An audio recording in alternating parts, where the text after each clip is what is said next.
sin rodeos, análisis, entrevistas y opinión. Con Haroldo Sánchez, una producción de Factor 4. Gracias por estar ahí con ustedes una vez más en estos programas, que lo que intentamos es de que se conozca una realidad que a lo mejor podemos decir, a mí eso no me afecta, pero cuando ya lo vemos de una manera más humana, más cercana a nosotros, nos damos cuenta que cualquier situación anómala que se presente en una sociedad como la nuestra, tarde o temprano, nos va a afectar. Hoy se encuentra conmigo Carlos Ruano, usted lo va a conocer, va a saber que es un juez que ha dedicado su vida a este noble ejercicio que en cualquier otra sociedad el juez es un personaje respetado, se le cuida, se le protege. Acá en nuestro país eso a veces no funciona de esa manera. Gracias, Carlos, por aceptarnos en esta charla. ¿De dónde nació esa inquietud de llegar a ser juez? Primero, gracias, Haroldo, y a todo tu equipo por la oportunidad.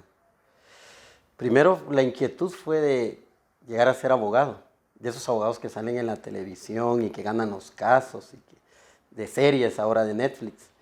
Pero ya después, cuando ingresé como auxiliar judicial allá en la Judicatura de Paz del Puerto San José, por 2006, 2007, conocí ya dentro del Poder Judicial el qué hacer dentro de una Judicatura de Paz, que es muy cercana a la población, y me llamó mucho la atención. Y yo dije, pues si otros lo pueden hacer, ¿por qué yo no? Y ahí donde me nació esa atención, porque es administrar justicia y de poderme someter a los exámenes de oposición y que satisfactoriamente pues los aprobé, como es ingresar a ser juez de paz por oposición o el ascenso también para juez de primera instancia, que es por oposición.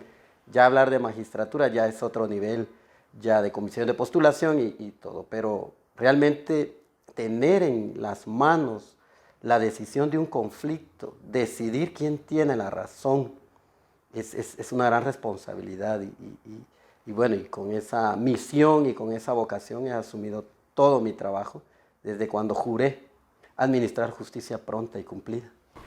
¿Dónde naciste, Carlos? Nací en el Progreso, Jutiapa, allá por 1980. ¿Tu familia cómo era? Sí, mi familia dedicada, mi papá agricultor y mi mamá dedicada al hogar, pero siempre en todo momento inculcándonos principios y valores, y dentro de ellos la honestidad, la integridad. Entonces eso en el hogar lo marca a uno para el resto de su vida y tiene uno ese compromiso para honrarlos a ellos. Y de en toda esfera o en todo momento de la vida, pues, demostrar esa honestidad y integridad, pues, yo con ellos muy agradecido, porque soy lo que soy gracias a ellos. ¿Cómo fue tu niñez? Siempre con muchas aspiraciones, yo siempre muy inquieto. Me recuerdo que en la primaria me tenían el apodo, el sobrenombre de Hablantín, porque me dedicaba mucho a platicar. Mis maestras de la primaria siempre me llamaban la atención. Carlos Giovanni, siéntese. Carlos Giovanni, silencio. Entonces siempre me he caracterizado por no quedarme callado. O sea, es una de mis, lo veo como una cualidad, pero también como un riesgo, porque sé que a muchos pues no les gusta que se digan las cosas. Y así transcurrió mi niñez, mi formación, el nivel diversificado también en Jutiapa. Yo me gradué de perito contador en la Escuela Nacional de Ciencias Comerciales y después las aspiraciones de ser abogado, pero derecho no había en Jutiapa, allá por el año 2000. Entonces, bueno, la ciudad capital, emigrar a la ciudad y buscar esa oportunidad de estudiar el derecho y fue como, pues me vine a la ciudad capital y cursar los 5 años de derecho en la Universidad de San Carlos. Ese periodo, ese cambio de venir del pueblo a la gran ciudad, ¿cómo fue? ¿Qué recordás de esos días? Una mezcla de temor, pero a la vez de muchas ilusiones. En que decirle a mi mamá, me quiero ir a estudiar a Guatemala y ver ese rostro en ella, esos ojos en que no te quiero dejar ir, Sin embargo, en ningún momento me dijo no te vayas. Y de decidir pues emprender ese viaje para acá a la ciudad, dejar todo allá, pero siempre con la esperanza de superarme y de encontrar ese pan del saber de la tricentenaria universidad, ese lema de ir y enseñar, ¿verdad? Que es un gran compromiso para todos los egresados de la USAC y de llevarlo en cada una de nuestras decisiones, en el ámbito profesional donde nos desempeñemos. Sí, lo veo yo ahora como haber dado un paso muy importante y el respaldo de toda mi familia, haber estado allí, pues gracias a ellos soy lo que soy. Yo, pues desde los 15 años yo quise ser periodista, digamos, ¿verdad? Y siempre fue una lucha constante por alcanzar lo que era el sueño. ¿Recordás cómo nació ese interés de ser abogado? Sí, lo decía, uno ve películas y ve series y ve aquella astucia, aquella agilidad de un abogado, tanto mental como para venir y demostrar que tiene la razón. Eso me llamó mucho la atención y yo dije, me gustaría ser un abogado. Y porque la facilidad de la palabra ya la tenía, porque como lo decía, era el hablantín de la clase. Y después ya en conocer de cerca el quehacer jurisdiccional, las personas que llegan a los juzgados con sus problemas, con esa sed de justicia. Y claro, abrir las puertas del juzgado y escuchar y resolver y darle la razón a quien la tiene, ¿verdad? Entonces, allí fue donde ya di un paso más allá y claro, una responsabilidad mayor, ya no ser un abogado, sino que llegar a ser un juez. Se me dio la oportunidad y de eso ya estoy por cumplir 14 años de haber jurado aquel día administrar justicia pronta y cumplida. Cuando hablas porque lo veías en la televisión y eran como los ejemplos a seguir, a uno le llama mucho la atención cuando ve estas series y películas, sobre todo en los juicios, que son públicos, que ahí se ve la inteligencia tanto del defensor como de la fiscalía que se enfrentan, pero eso es ficción. Ya en la vida real el cambio es fuerte. Por supuesto, una gran diferencia, ¿verdad? Y en las condiciones de un país como lo es Guatemala, la justicia tiene grandes retos. La justicia le debe mucho a este país. Y es que hay que tener esa conciencia social para uno que es juez. Porque las personas no llegan por hobby o no llegan porque ese día quieren ir a pasear y van a ir a una sala de un tribunal. No, llegan porque tienen un conflicto, tienen un problema y acuden de una manera civilizada a solucionar ese problema. Y qué mal que encuentren una injusticia, ¿verdad? Entonces eso es una gran responsabilidad y es un gran privilegio que en las manos de una persona esté solucionar ese problema. Bueno, y que haya confianza fundamentalmente, ¿verdad? Porque si no hay confianza, las personas ni les pasaría por la mente llevar su problema a un tribunal, ante un juez. Sí, yo siento que una sociedad como la nuestra, digamos en el gremio periodístico, por ejemplo, ha habido mucha corrupción. Era uno de los gremios más corruptos que habían. Hemos ido cambiando. Creo que el periodismo el día de hoy no es el mismo de hace 50 o 40 o 30 años atrás. Pero siempre la lucha ha sido dignificar el gremio. En el caso de los jueces, ¿cómo se maneja este concepto? Porque no todos son iguales, ¿verdad? Sí, no voy a defender lo indefendible, ¿verdad? Lamentablemente, en un cesto, en una canasta, pues, hay manzanas podridas. Pero es de valorar y tomar en cuenta que a pesar de las condiciones tan difíciles, tan complejas, sin apoyo institucional, hay jueces y juezas y otros operadores del sistema de justicia que son valientes y que dan más allá. Y esto lo que demuestra es que tienen vocación y y están convencidos de esa misión que tienen. No es solo el privilegio de formar parte de una élite judicial con un salario jugoso, inmunidad, prebendas, sino que llevar a la sociedad ese valor tan fundamental como es la justicia. Entonces, reconocer a esos valientes jueces y juezas, abogados y abogadas, porque también los hay, que a pesar de la situación tan difícil, esa obstaculización a ese desempeño óptimo de la justicia, han dado un paso y claro, la sociedad los conoce, los identifica y es reconocible esa labor que hacen titánica en condiciones tan complejas, tan adversas, como hoy lo representa el sistema de justicia en Guatemala, y qué lamentable que lo tenga que decir yo formando parte de él. Pero yo asumí ese compromiso aquel día que juré administrar justicia allí en la Secretaría de la Corte Suprema de Justicia, allá por el año 2009. Y me he esforzado también para administrar justicia de manera independiente, íntegra y efectiva. ¿Has sentido en algún momento miedo por lo que haces, por esa línea recta que has decidido tener en tu vida como un juez? Sí, antes de ser abogado soy ser humano y definitivamente encontrarse uno en situaciones en las que se encuentra solo, bajo una presión fuerte, cero apoyo, es un sentimiento humano. Pero a la par de ese temor, también me ha acompañado la esperanza de que con mi trabajo, con mis decisiones, estoy haciendo justicia, porque estoy convencido que una de las dos partes, y eso así es en un sistema legal, una de las dos partes va a tener la razón.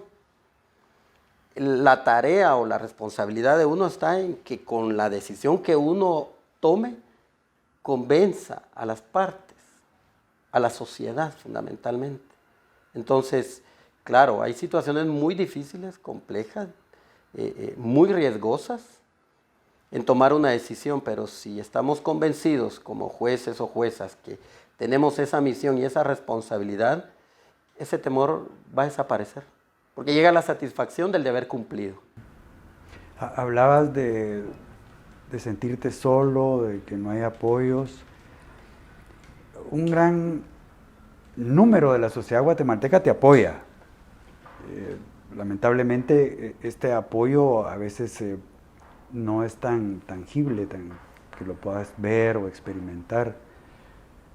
Cuando uno ve jueces y operadores de justicia fuera del país, exilados, obligados a irse, nos damos cuenta que algo está fallando. Esos apoyos que deberías de sentir, ¿de dónde deberían de provenir? Fundamentalmente debe ser un apoyo institucional, porque todos los que formamos parte de un organismo, de una institución, estamos ahí por un compromiso, no personal, sino un compromiso del Estado, el bien común, la justicia, la seguridad, la paz. Nosotros como jueces somos depositarios de la independencia judicial, es un tema que se ha escuchado mucho recientemente, y al ser depositarios no somos nosotros los propietarios como jueces. El Estado deposita en nosotros esa independencia judicial para que cuando vayamos a tomar una decisión seamos valientes, consecuentes y no nos dejemos influenciar indebidamente por factores, por actores, muchos de poder, muchos con privilegios, que quieren sacar ventaja y que quieren encontrar un juez que ceda a esa presión. Y ver que quienes han cumplido con esa función, con esa misión, el pago que les dan, o es la cárcel o es el exilio, pues qué decepción más grande para un país, para un sistema que se dice democrático, y que se estén expulsando a funcionarios probos, honestos, que han dado la talla. Entra uno en un momento de decir, bueno, ¿acá qué está pasando, pues? Y por eso la sociedad debe de estar alerta, porque los están dejando sin quienes van a garantizarles sus derechos. Y no lo digo porque yo pueda estar en este momento en esta situación, sino porque, claro, quitan de un juzgado, un tribunal o una fiscalía a un funcionario honrado, honesto. ¿A quién van a colocar allí? Y cuando alguna persona, un familiar, tenga algún problema, pues va a llegar al sistema de justicia y con qué autoridad se va a encontrar. Entonces sí, es esa sensación de que acá las cosas no están bien, si eso está pasando. Usted sabe, el juez Carlos Ruano, él ha hablado de su propia situación personal, que no hemos tocado hasta este momento. Hace unos años, cuando yo estaba en un medio de comunicación, en la televisión, sacamos una grabación que implicaba a una magistrada en ese momento y al hoy juez Carlos Ruano. De esa grabación se han desprendido muchas cosas. Podríamos contar un poco qué fue lo que pasó para que nuestras audiencias se ubiquen en el tema por cual estamos hoy acá. Pues como recordarán, como juez suplente, el cargo que tenemos es estar a disposición de designaciones en tribunales donde el titular esté ausente. Había necesidad de un juez suplente en el caso Ix-Pisa. Ese caso investigado por CICIG y el Ministerio Público, pero habían jueces que no querían integrar ese tribunal. Lo complejo, el montón de acusados, la gran responsabilidad, las presiones a las que se iban a someter. Y claro, habían jueces que ni siquiera contestaban el teléfono, porque sabían que estaban ubicando un juez para esa causa tan difícil. Pero bueno, Carlos Ruano, juez suplente, comprometido con su trabajo, contesta el teléfono. Y soy designado por la Sala Segunda de Apelaciones para integrar el Tribunal Noveno de Sentencia Penal. Nunca me he hecho a un lado para el trabajo, y en ese caso menos que lo iba a hacer. Y así fue como Carlos Ruano llega a integrar el tribunal. Titulares se habían excusado y había que dar una respuesta al sistema. En el caso estaba implicado Otto Fernando Molina Stalin, hijo de la magistrada de Cámara Penal Blanca Stalin. Al día siguiente de mi designación, pues me dicen que ella quería hablar conmigo en su despacho. Obviamente, no, yo desde ahí supe que no era para decirme usted por su trayectoria va a tener una beca. No, alerta. Ella me llama a su despacho, yo voy a conocer el caso de su hijo, pues lógico, me va a hablar de eso. Yo no la conocía ni me conocía personalmente, yo soy como la magistrada Stalin. Y luego por mi mente pasaron muchas cosas. Voy, no voy. Si no voy, ella es magistrada de Cámara Penal, pueda tomar represalias en mi contra, tiene el poder. Y si voy, yo voy convencido que yo no me voy a comprometer a nada con mi trabajo. ¿Y de qué manera yo me voy a proteger, Haroldo? Dije yo, no me queda más que documentarlo y grabarlo con mi celular. Y claro, me tengo que armar de valor porque es la garantía también de que yo no voy a hacer nada indebido en el caso. Y al día siguiente, desde antes de entrar a su despacho, ahí en el Palacio de Justicia, ahí en el segundo nivel, activé el modo de grabación de mi celular. Desde que el asistente viene y me llama, me pasa al despacho, hasta después, 31 minutos después que yo salgo del despacho, termino la grabación. ¿Y qué pasó ahí? Todo el pueblo de Guatemala lo sabe. El proceso que se siguió en su contra está documentado, está transcrito todo. Lo que me pidió, que intercediera, que le diera libertad a su hijo. Y eso es grave, eso es gravísimo para un sistema democrático porque pues los jueces en esa independencia, nadie, ni interna ni externamente, nos tiene que decir cómo tenemos que resolver. Y luego ya todos sabrán lo que devino, ¿verdad? Esta misma Corte Suprema de Justicia tuvo a la vista la denuncia, la grabación, le dio trámite, el Congreso la desaforó, más de 140 diputados, un juez la liga a proceso y la envía a prisión. Entonces todo esto pues, me demuestra que se pueden hacer las cosas bien, pero se corre un gran riesgo. Se corre un gran riesgo en este país. Hay una consecuencia por ser honesto. Eso es lo que yo puedo ahora analizar, que 5 años después viene y se me acusa que yo tardé 4 meses en presentar la denuncia, pero el denunciante ahora se está tomando 5 años para denunciarme. Y dice que yo cometo un delito por haberlo hecho 4 meses después. Si ese es el criterio, ¿qué delito comete entonces el que me viene a denunciar 5 años después?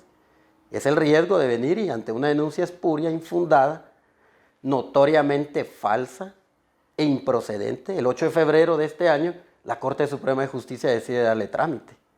La misma Corte Suprema de Justicia que allá en 2017 le dio trámite a mi denuncia en contra de Blanca Stalin y que no vio que era falsa, no vio que era espuria, no vio que la grabación fue ilegal, porque no lo es. ¿Y por qué ahora la Corte viene y me dice, me manda a la diligencia de antejuicio por una denuncia con esa connotación? Esa es la situación en la que me encuentro y bueno, será ya la Corte que en definitiva tome la decisión final. Pero acá hay algo que tenemos que explicar, ¿verdad? La señora Blanca Stalin fue detenida, capturada cuando se había disfrazado, estaba huyendo, y se ordena que vaya a prisión. ¿Sabe usted que fue reinstalada? Y es más, la Corte también ordena que hay que restituirle 5 años de salario. Fíjense. ¿Cuál es ahorita el procedimiento? Porque tengo entendido que se te quitó la inmunidad, o sea, se te puede juzgar. Lo que se hizo fue darle el trámite al antejuicio, que esta es la resolución previa, que en el caso de los jueces la Corte Suprema en pleno la asume y en mi caso así fue. Pero allí se debe hacer un análisis respecto de quién denuncia y por qué denuncia. O sea, es un primer filtro. Y en protección del funcionario, en mi caso como juez, los hechos están a la vista y en la diligencia, en la solicitud de antejuicio, se acompaña la denuncia y un montón de falacias, imaginaciones y hasta falsedades. No se hizo ese análisis previo de determinar si la denuncia era espuria, porque el rechazo in limine de la Corte Suprema de Justicia podía darse.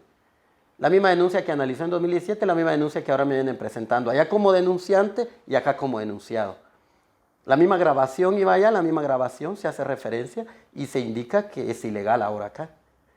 Entonces, darle trámite es exponerme, dar un paso más allá, como yo lo califico, en un acto de venganza, de represalia, por quienes sin ninguna afectación en lo personal me ven como un juez no deseable o un juez mal ejemplo para los demás. Porque claro, me ha llegado información que incluso han dicho pues, que yo soy un mal ejemplo para los demás jueces. Porque nadie se había atrevido a denunciar a un magistrado o magistrada de Corte Suprema de Justicia por un juez inferior. Pero se dio la circunstancia, que yo no la pedí ni la busqué, y bueno, había que asumir esa responsabilidad y cumplir con ese deber de denunciar que tenemos los jueces. Cuando un superior nos dice indebidamente qué es lo que tenemos que resolver en un caso, está en la misma ley de la carrera judicial.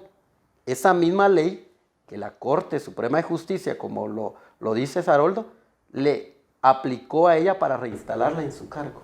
Ahí, artículos seguiditos están las normas.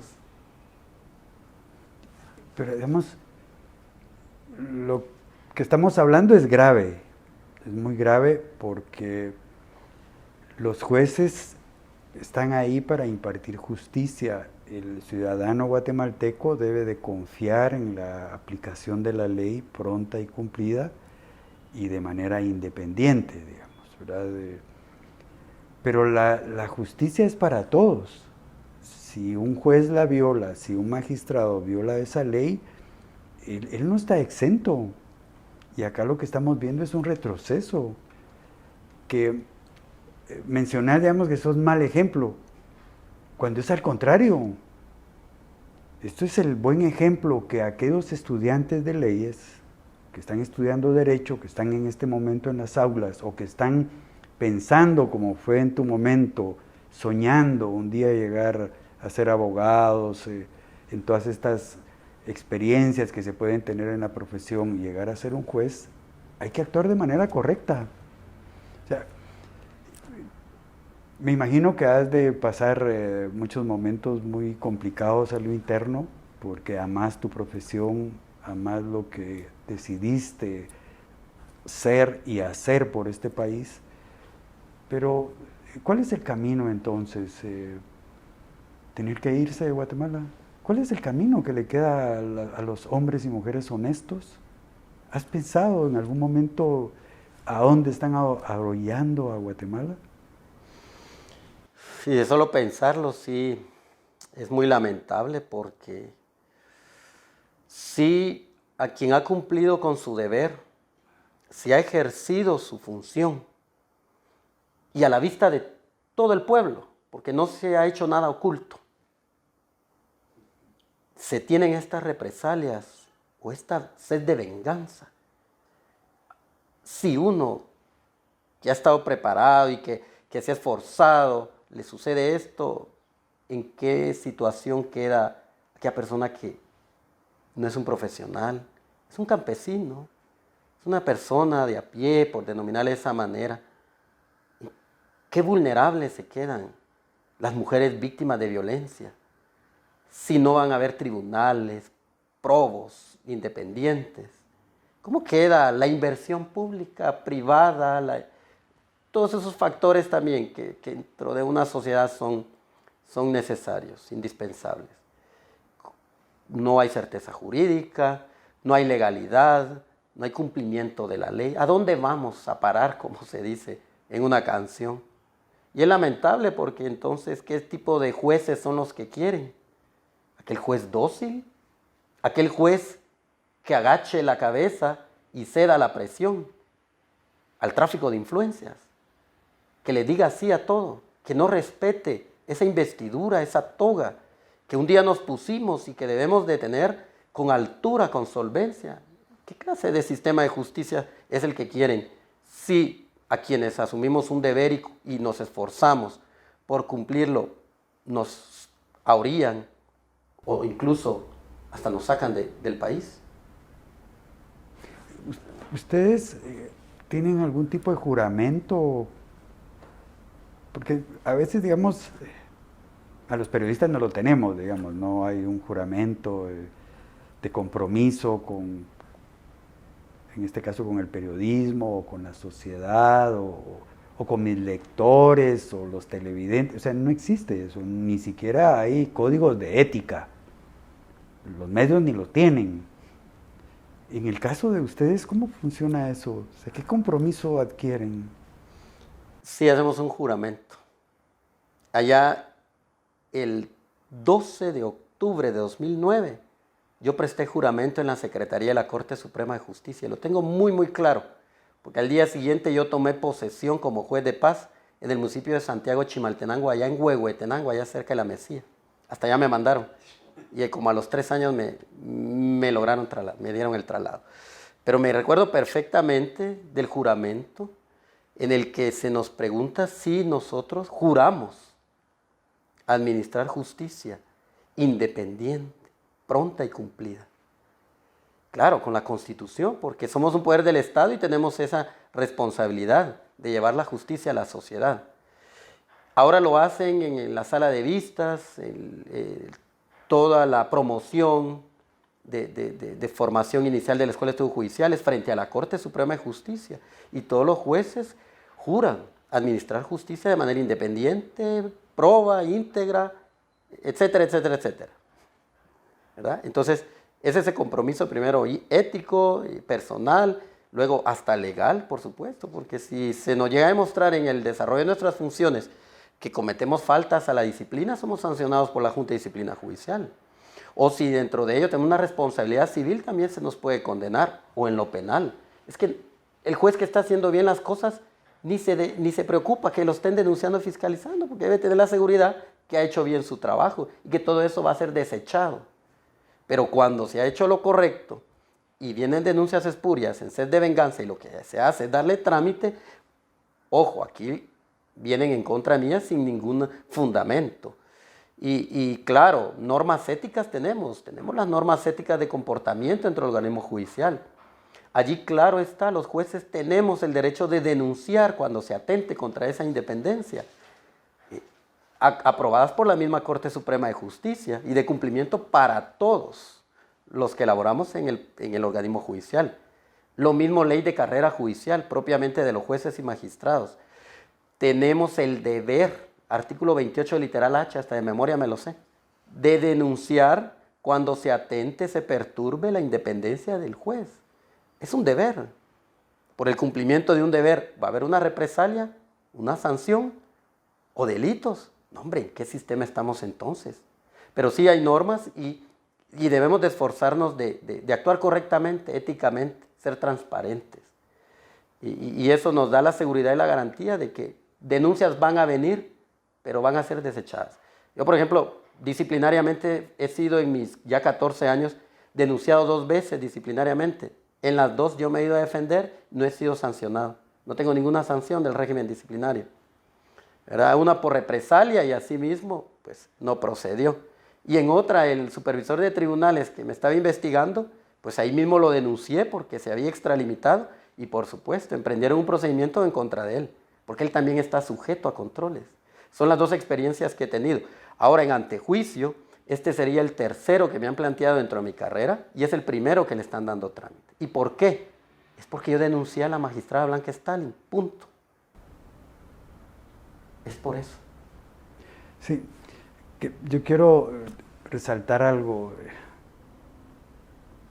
Las personas honestas en cualquier esfera de la sociedad guatemalteca tenemos que tener muy claro que por ser diferente a otros se paga desgraciadamente un costo. Porque usted podrá estar pensando, si es un hombre o una mujer, si es un joven que nos está viendo, decir, bueno, por actuar bien, ahora lo acusan, ya escuché que algunos se tienen que ir del país, entonces ser bueno en este país no está bien. O sea, hay que tener cuidado, porque ahí es donde trata un Estado como el actual de ahorillarnos, pero la satisfacción de ser honesto es muy grande, ¿o no? Eso es lo que me ha llevado en la noche cuando pongo mi cabeza en la almohada a dormir tranquilo. La satisfacción del deber cumplido. Es decir, porque me han preguntado, ¿y ahora te arrepentís de haber denunciado a Blanca Stalin? No, les digo. ¿Por qué? Estoy cumpliendo con la ley de la carrera judicial. Claro, y yo estoy formado. Y acá hay algo importante que mencionar, Haroldo. Desde el primer día que uno pone un pie en la escuela de estudios judiciales, nos están formando para que nosotros defendamos esa independencia judicial. Y cuando se nos presenten circunstancias como las que yo tuve, pues reaccionar en defensa de esa independencia judicial, porque como lo dije, somos depositarios, no propietarios de esa independencia. Esa independencia es de la ciudadanía. Que ellos tengan la confianza que los jueces, los tribunales son independientes y que bajo la mesa no va a llegar un poderoso a sobornar o no va a recibir una llamada el juez para que se presente a una vocalía de la Corte Suprema de Justicia para que dejen libertad a alguien, como a mí me tocó esa mala experiencia, que yo no la pedí. Sin embargo, he dado la cara y he asumido con toda responsabilidad desde el primer momento en que dije voy a poner la denuncia. Y después el juez contralor de la investigación en contra de ella me cita para ir a declarar en anticipo de prueba. Y ahí declaré frente a ella. Ella me preguntó. Y yo sé que eso es parte del trabajo, pero uno como juez está en el podium, está arriba y nunca en donde se sientan testigos o donde se siente el acusado, ¿verdad? Pero es parte del proceso, pero no es justo que quien asume ese papel de cumplir con un deber, como en mi caso de denunciar, ahora se me pretenda criminalizar. Y en una sed de venganza por los denunciantes, porque lo decían antes y lo dijeron después de presentado el antejuicio, que se congratulan, es una sed de venganza. Y por eso yo lo he dicho en muchos espacios. Corte Suprema de Justicia, no sean ustedes un espacio para satisfacer esa sed de venganza. Porque los tribunales no estamos para eso. Eso los jueces lo tenemos claro. Nosotros no estamos para ser una herramienta de venganza. Nosotros estamos para administrar justicia. Sencillo. En este gremio de jueces, ¿te has sentido un poco apartado de algunos porque no están de acuerdo? Por supuesto. Hay quienes Cuando presenté la denuncia, dijeron, no hombre, eso no se hace. No se hace, ¿por qué? Otros, por lo que él denunció ahora ni nos quieren atender a nosotros. Entonces aquí están acostumbrados, ¿verdad? Y otros, si ella tan buena gente que es. O sea, calificativos que lamentable que vengan de jueces, ¿verdad? Pero en todo un sistema y dentro de un gremio, pues hay de todo, ¿verdad? Entonces, no sé si ellos a las llamadas ceden, a las presiones ceden, o incluso hasta piden algo a cambio, ¿verdad? Aprovechando el momento. Pero yo no soy de esos y un riesgo he corrido y es que por eso estoy en esta situación. Pero sí dando la cara y haciéndole frente, pues, porque hasta donde el sistema me lo permita defenderme. Porque colegas que me han antecedido y que han estado en una situación similar, se les ha bloqueado su derecho legítimo de defensa. Se les ha limitado a acceder al debido proceso, garantías tan fundamentales. Entonces, encontrarse en esa situación, sí, no le queda a uno más que una gran decepción del sistema. Pero hay que enfrentar esta situación, pero no es justo que de denunciante ahora pase a denunciado por los mismos hechos. Sí, y como que el mismo sistema también se va transformando para autodefenderse, porque llegar a magistrado del Tribunal Supremo, el Tribunal Supremo de Justicia era un orgullo, era la culminación de un trabajo en el que se había dedicado toda una vida a la defensa de las leyes, de la aplicación de la justicia. Y yo siento que eso ha cambiado mucho. Qué lamentable también, porque perdemos como país, como democracia y no sé cómo calificarnos camino a qué vamos, ¿verdad? Porque, claro, otros sistemas, otros países se seleccionan a los mejores, con aquel alto nivel de conocimiento del derecho, con una vocación y una trayectoria de servicio. Y uno lo ve, lo ha estudiado como estudiante de derecho, o ya como abogado, o ya como juez, y dice uno que qué nivel de trayectoria y de prestigio, y bueno, y uno esforzarse por llegar a ese espacio, pero en las condiciones como Guatemala, sí decepciona que al honesto, al íntegro, al independiente, ni siquiera pasa de las comisiones de postulación. ¿Qué esperas ahorita en todo este proceso en el que te han obligado a entrar? Que se me permita con total libertad ejercer mi derecho de defensa. No pido, o sea, algo difícil, pues lo mínimo, las garantías mínimas del juicio justo, el cual implica la oportunidad de defenderme, de aportar elementos ya dentro de la diligencia de antejuicio, el magistrado pesquisidor, el informe del magistrado pesquisidor, que no hayan presiones de sectores o personas, ¿verdad? Y que la Corte, que perdió la oportunidad de analizar la denuncia ya y catalogarla como espuria, no lo hizo.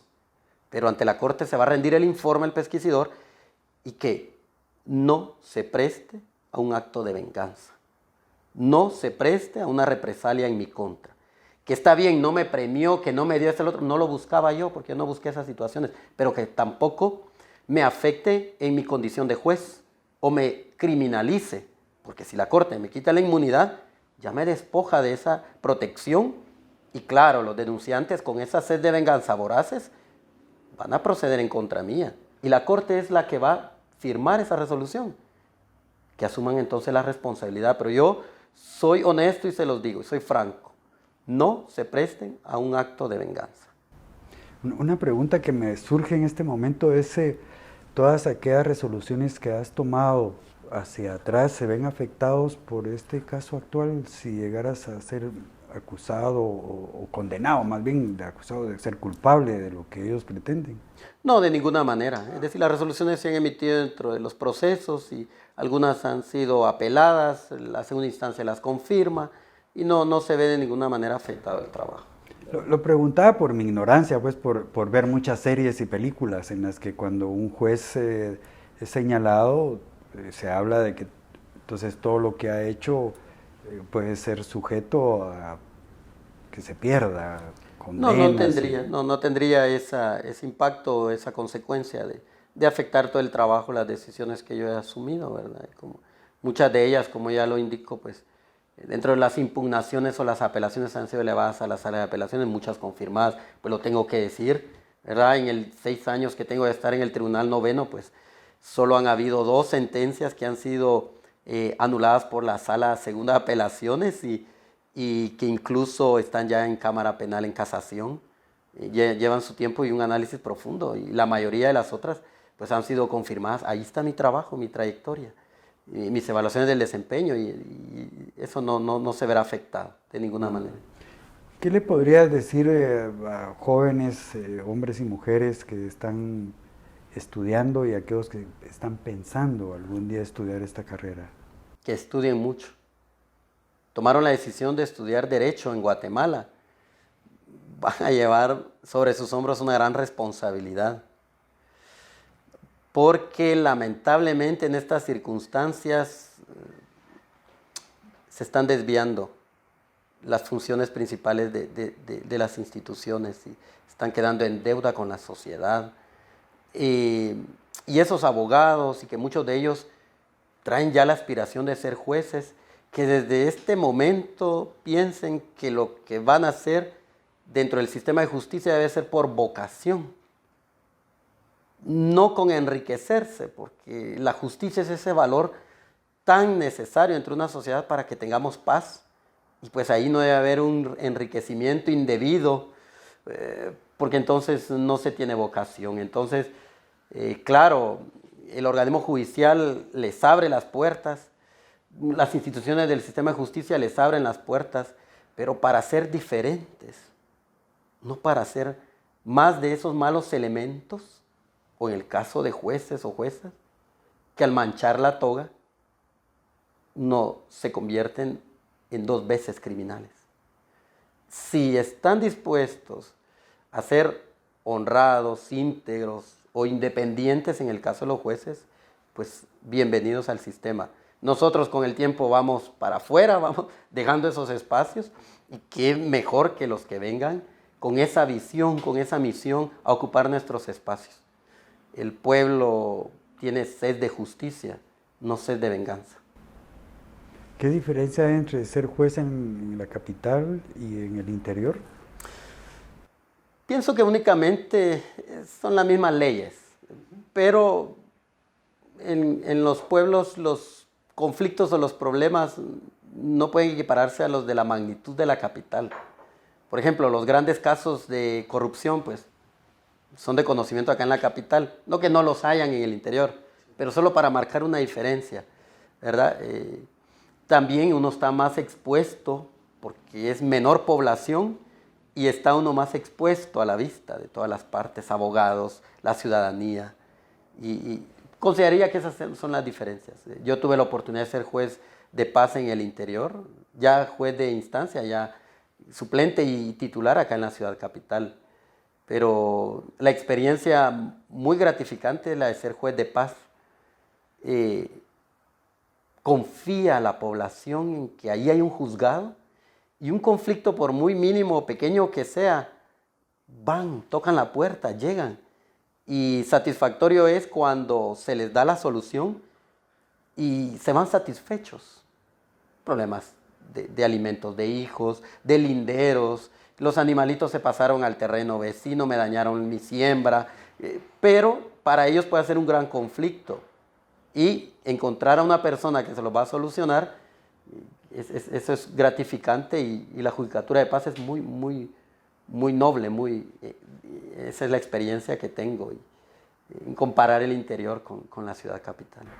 Sé que por todo lo que hemos hablado, la impresión que tengo es de que no te arrepentís la decisión que tomaste de joven y la que hoy ejerces. No, de ninguna manera. Conforme fui estudiando, sí me di cuenta de la sociología jurídica, la historia de Guatemala, el saber que el organismo judicial tiene una deuda histórica con el pueblo de Guatemala.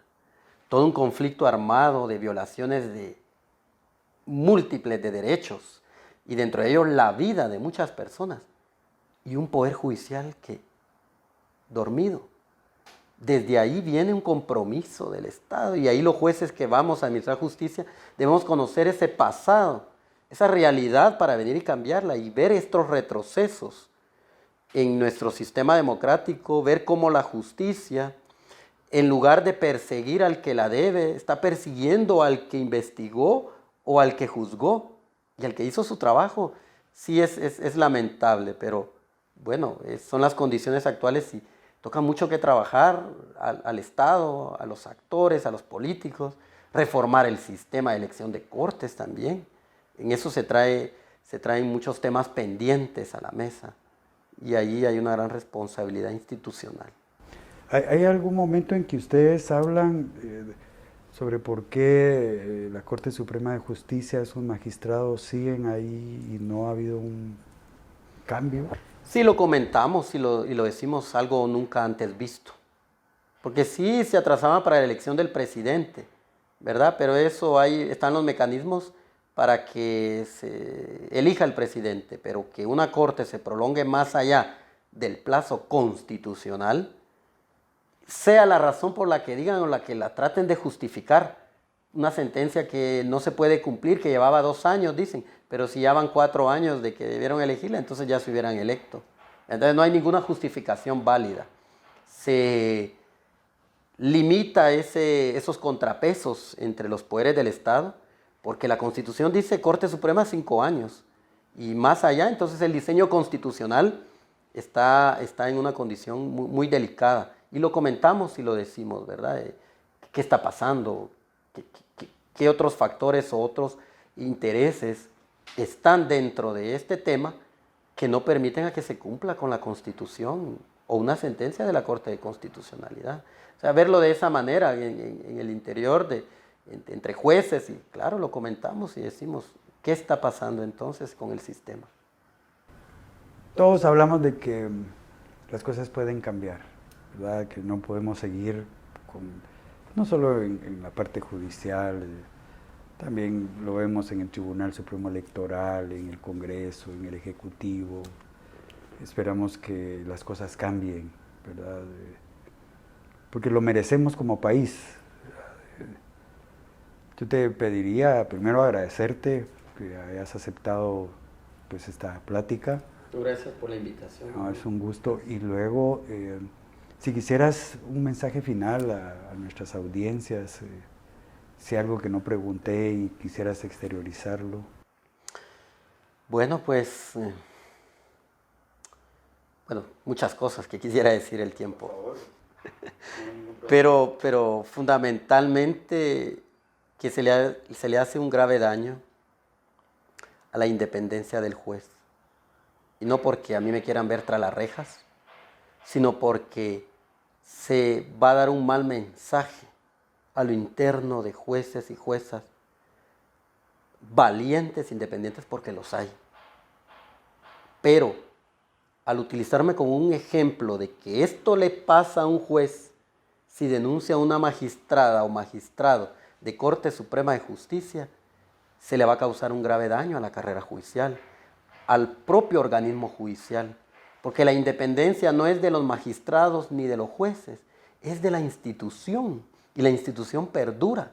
Nosotros nos vamos de los cargos. Entonces, ¿qué mal ejemplo se va a dejar? ¿Se va a violentar permanentemente la independencia judicial? ¿Se va a volver común o normal que se presione, se intimide, se acose, se perturbe, se trafiquen influencias contra un juez que va a resolver un caso por el que sea, lo civil, lo penal, de lo mercantil, lo laboral? Ese es mi mensaje final, que se va a dar un mensaje nefasto para el propio organismo judicial. Si me utilizan como el ejemplo del juez de lo que no debe hacer, miren lo que les pasa. Y bueno, y por último también agradecer esas múltiples muestras de apoyo, de solidaridad de la ciudadanía, personas que conozco y personas que no conozco, que a través de redes o a través de mi familia, colegas, jueces, juezas que me han dicho no estás solo, lamento lo que te esté pasando, no es justo lo que te están haciendo, qué mal el que te están haciendo. Cuando a la luz de todos vimos tu denuncia, escuchamos lo que ahí se habló, ¿sí? Lo que pasó ahí en el despacho a puerta cerrada, lo supo todo el pueblo de Guatemala. Yo no cometí ningún delito. Entonces ese agradecimiento sincero y que no pierdan la esperanza. Porque si perdemos la esperanza, como dicen, apaguemos la luz y vámonos, ¿verdad? Y principalmente nosotros los jueces, que debemos ser valientes, porque tenemos una gran responsabilidad y una gran misión. El administrar justicia no es un juego, es una gran misión y hay que asumirla con integridad y con total independencia. Porque si no somos íntegros y no somos independientes, no podemos ser jueces. Bueno, yo pues ya he agradecido al juez su presencia acá en esta entrevista, en este encuentro. Ser juez es evidente que tiene muchísimas complicaciones cuando se es honesto. Pero miren, yo les quiero pedir algo a ustedes que nos ven ahí en sus hogares, donde hay jóvenes, pueden haber niños, hay adultos, que no podemos utilizar una buena acción de alguien como un mal ejemplo para que no lo sigamos, porque las consecuencias, ya ven lo que está pasando. El ejemplo a seguir es lo que hizo el juez en ese momento de su propia historia, de su propio compromiso. El juez Carlos Ruano hizo lo que tenía que hacer ante una autoridad máxima que en su momento nos puede pasar en el trabajo, en la escuela, en la universidad, que alguien con poder intente manipularnos, utilizarnos para sus fines personales. Y yo lo puedo denunciar, esa es mi obligación, porque si caigo, soy cómplice. Y peor aún, si le digo que sí. Que después puede tener consecuencias, pero qué bueno que las tiene, digamos, al final. Si esto refuerza que lo que yo hice en su momento era lo adecuado. Allá las otras personas, con su conciencia, si es que la tienen, porque al final él puede ver a los ojos a quien sea directamente, porque actuó bien y es un ejemplo que ustedes y yo debemos de tener presente en una sociedad como la nuestra, donde acá el delincuente, el que confiesa frente a un juez que usó dinero del narcotráfico, después regresa a este país, porque eso lo hace afuera, entonces a este hay que aplaudirlo, ¿verdad? Él es el héroe, porque él enfrentó la justicia, y entonces nosotros tenemos que aceptarlo. No podemos, hay que las cosas con claridad. Agradezco mucho el tiempo que ustedes se dan para recibir este programa y nos vemos la próxima semana.